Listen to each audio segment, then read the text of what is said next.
Jane Cooper. I'm head teacher at the Allen School, which is a large comprehensive in Mould.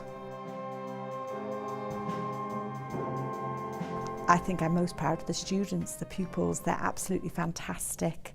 They're keen to learn, motivated, and they work hard. And a whole range of abilities, and of course age range 11 to 18. And it's fantastic to see them coming in as children and leaving us as young adults. My concern is that we need to make sure we provide the same quality of service with a smaller budget.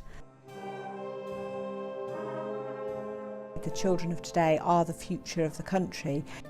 It's important that we give them the best quality education so that in the future they can keep Wales and the United Kingdom at the forefront of economies of the world and provide the services that we have now, the doctors of the future, the teachers of the future, the engineers of the future. And really we need to engage those students so that they can achieve their best and fulfil their potential and move the country forward. So it's really important that we do invest in education and in our children.